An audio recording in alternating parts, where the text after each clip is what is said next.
I started out with this project thinking I could just import a drawing into CAD like I always do. It turned out it was really difficult to render this in a rounded organic form. I was thinking I'd just add a lot of fillets and maybe do some lofts, but it is quite difficult to do it in a parametric modeler.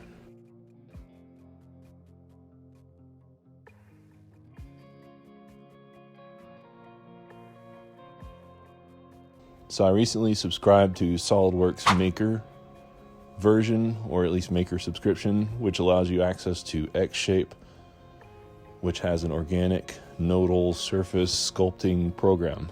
And this was perfect because I could import my sketch and then drag all these nodes to match the aesthetic I was going for. It took a long time, and it actually was a lot of trial and error, and it's not exactly what I envisioned, but it turned out quite well. I'm happy with the result. I think it's a lot like sculpting in real life. You just kind of keep playing until you get something you really like.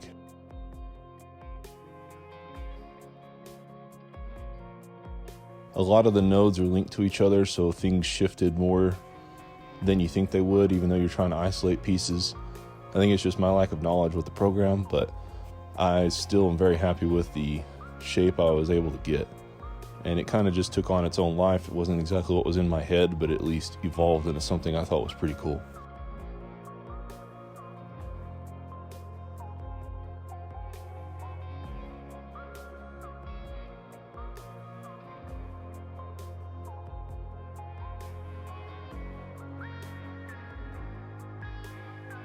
This is the end result imported into regular Solidworks. And I love all the geometry. It makes it look pretty cool.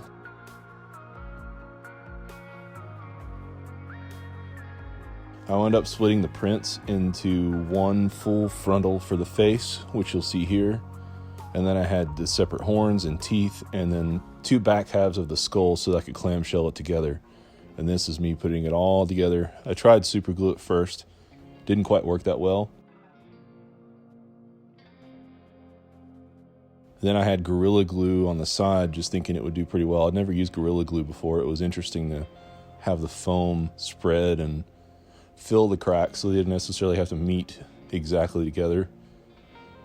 The cleanup on it was kind of a pain, but it did really well holding all this together. So Gorilla Glue works really well for assembling PLA pieces together.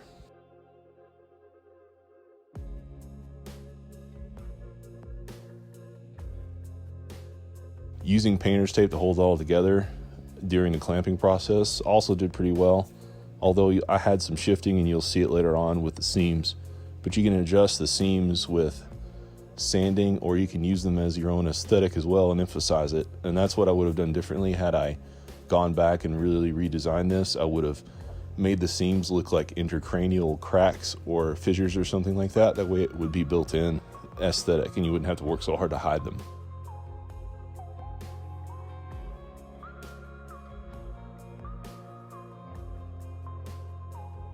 After multiple try-ons, I had to sand down the inside of the cheeks for this. I was lucky I even got it relatively close to size. Although I did use a pair of cardboard calipers to approximate the width of my head and the length of my head, but all the curves in between are a different story, and the facial features that I have to fill this mask, I had to edit and cut this out bit by bit to make it fit.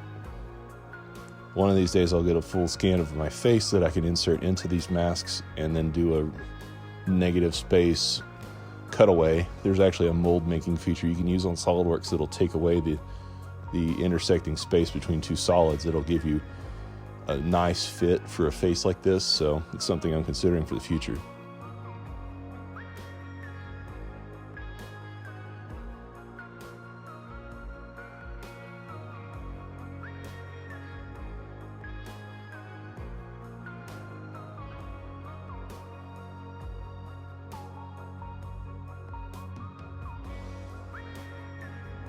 And I'm not really worried about seeing the fill on the inside of the mask because you won't see it.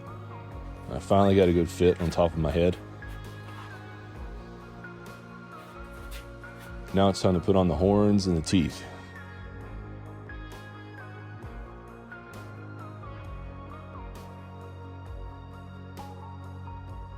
And you might think that the red and the black look pretty good, which I really contemplating this, but it still just winds up looking plasticky. So I really decided to do a base coat of white on this later on, and then produce some washes over top of it. I really wanted a bone type aesthetic for it, or a fossil type aesthetic. I think I got there. You've already seen it in the short film at the first, but you can also see it at the end and see what it looks like in full light.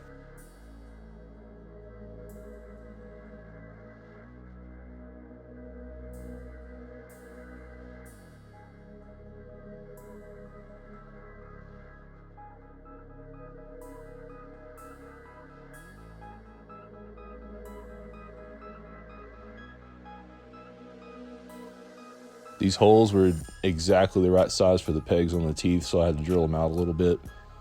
You know, it's the same thing you usually find with 3D printing. It's not going to give you an exact size, but you can get really close, and it's best to err on too much so that you can drill material away instead of making it too loose.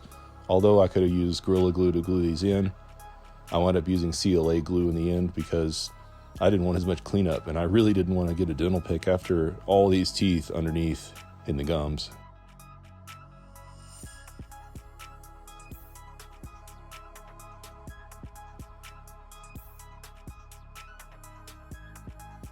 It is really nice to 3D print something that you saw in CAD and have it come out very close to the way you imagined it, if not exactly. It's the first try on, I got a little excited. And now all the tedious cleanup and pulling all the foam away from the seams. There'll be a lot of sanding, filing, cursing, all that kind of stuff. And it's really hard to get rid of the layer lines. I know you can use a filler like Bondo or some other types. I'm sure there's people who have done a lot more than I have, but I was in a crunch for time. I really just wanted this to look decent in low light scenarios, such as the video or out on my porch at night or something like that, you know.